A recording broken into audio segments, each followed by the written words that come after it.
Four,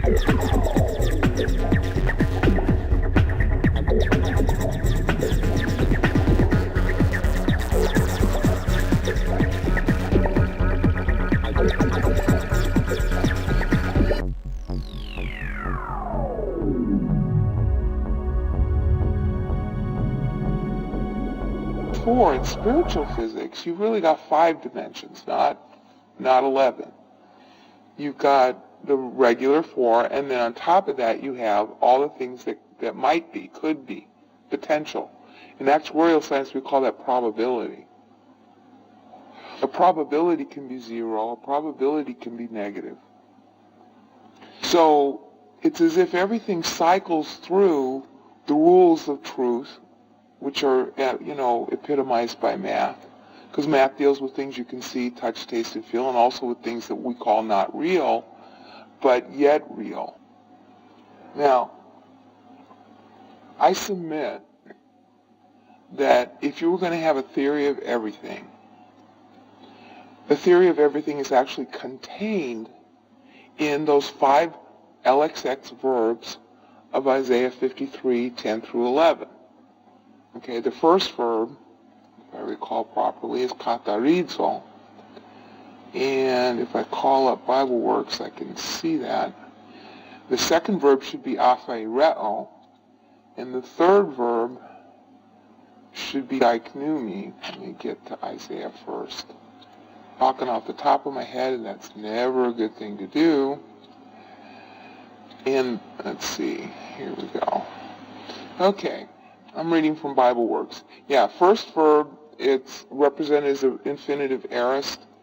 It's katharitze in the Greek, but katharizo is the vocabulary form. I always talk in vocabulary form. Katharizo means to purify. It's used famously in 1 John 1, 7 and 1 John 1, 9. And as you can imagine, a purification process is in fact circular. Everything in life is circular. Everything in life is joined to opposites. Okay, so your first verb in there is katarizo. So it's cleaning out, making new, purifying. All right, that's kind of the phase the whole world is in right now until eternity. All right, the second verb in the Greek, let's see if I got it right. Yeah. Aphaireo is aphaelin. That's also infinitive aorist active. And you need to know in the Greek, when it's in an infinitive, it's talking about purpose. And this is dramatic Greek here. It's really, really dramatic. They drop prepositions and often resort to nouns, because this is like Attic Greek. Okay, so in Isaiah 53:10, your first 2 verbs are katarizo and aphaireo. Aphaireo means to carry off like a prize. It's usually translated to take away, but it really means to carry off a prize, to carry off booty. Now, in Isaiah 53:11, you have the other 3 verbs, the first of which is daiknumi, which again is in the aorist active infinitive. The actual word in the Greek there is dexe, deixe. My Greek is terrible in pronunciation, I apologize. Okay, that means to point out, to manifest, to make known, to reveal. And as you can see, we've got a logical progression going on. First, God purifies. Then he carries off as a prize or takes away something in order to make it into a prize. That's you. You're first purified because of Christ on the cross. Secondly, the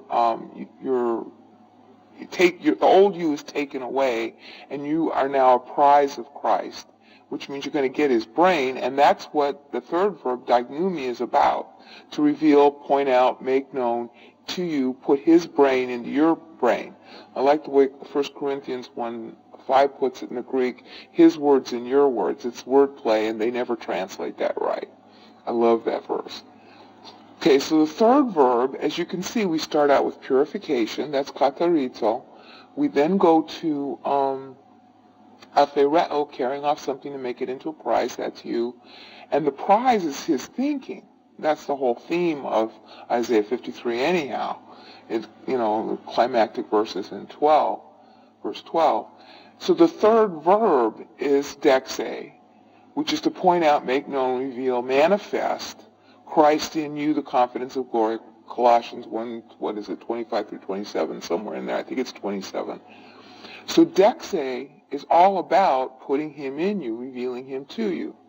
So as you can see, this is all talking post-salvation. So what happened to him is to happen to us, and that's exactly the theme of this passage in the Greek. Okay, the fourth verb, I love this. The fourth verb is really instructive. It's plaso in vocabulary form. The text itself says place, and again, it's infinitive aorist active. I hope you're looking at this in the Greek when you see it. Place really means, it's often used for the Hebrew yatser. It means to sculpt. When God created the body of Adam, he yatsered it. He sculpted it. It means, I don't know how much you know about sculpting, but it is the most painstaking process. And you have to be really careful. You know, the clay has to be, soft enough, and there's so many things you go through. You have to have the patience of Job to be a good sculptor. God sculpts the new you. That's what daiknumi came from, okay? We had katarizo, purified. Afereo takes away and makes a prize. Daiknumi, manifest, make known, reveal. That's the Holy Spirit's job. And with that, you are sculpted, plaso. Okay? And that's the fourth verb in this circle. Now you notice what happened. We're on an uptick. We started out katarizo. Okay, that's a sort of downstroke. All right?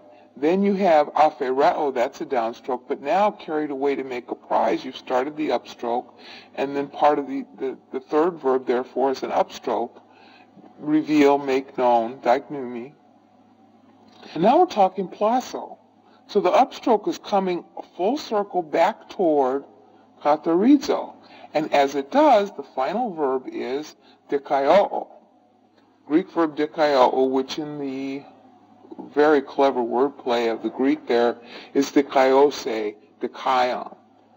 Dikaion is referring to Christ. That's also an infinitive aorist active. Dikaion is accusative of dikaios. If you go back to the fourth verb, wait a minute, I need to cover this. It's kai place te sunese. Sunese means mastery of knowledge. So as you saw, daiknumi,